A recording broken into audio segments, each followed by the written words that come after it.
শুভ দুপুর বন্ধুরা। আজকে দেখো নিরামিষ, ঘরে পুজো হয়েছে, নিরামিষ রান্না করেছি। তো এখানে করেছি আলুর দম, আর করেছি এখানে চাটনি, আর করেছি রাইস। এই হচ্ছে চাটনি, আর মেয়ে এদিকে কুমড়ি ভাজছে। হয়েছে মনে?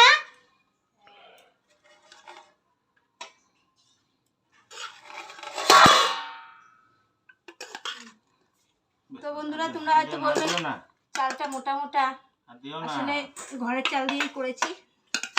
যে চালটা আমরা খাওয়া দাওয়া করি। এই যে মেয়ে কুমড়ি ভেজে নিয়ে এসছে, একটা দেবো বাবু, খেতে থাকো।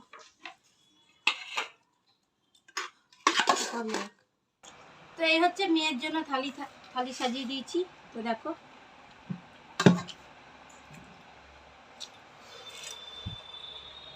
বেসনের বড়া দিই, দেবো না? তোমায় দেবো বেসনের বড়া? না খেলে দিয়ে দাও, খেলে দাও, দরকার নেই। আমি এই তেলেতেই খেয়ে নিই।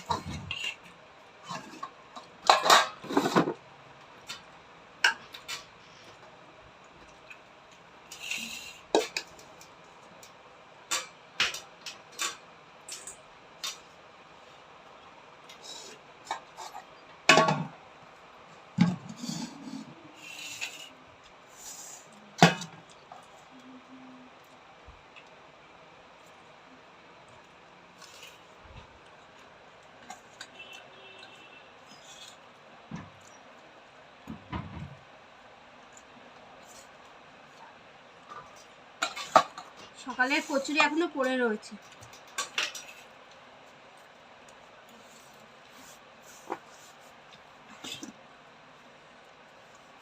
ঠান্ডা হয়েছে, আজকে রান্না করছি 1টা বাজে, তখন রান্না কমপ্লিট আমার।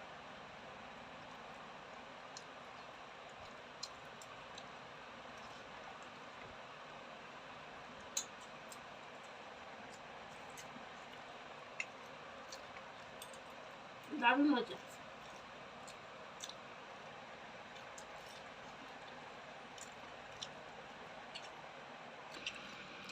এই যে আমি এখন কুমড়ি ভাজার পর এসে বসে খাওয়া শুরু করলাম। এ বাবা, এরকম হয়ে গেছে কেন? ঠিক আছে, কেমন হয়েছে? তুমি তো রান্না করেছো। এটা কি? মানে বেসন বেশি হয়ে গেছে। বেসন বেশি হয়ে গেছে, এটা তো আলু দিতে পারলে না? আলু তো আবার কাটতে হতো। আমাকে বলতেন কেটে দিতে।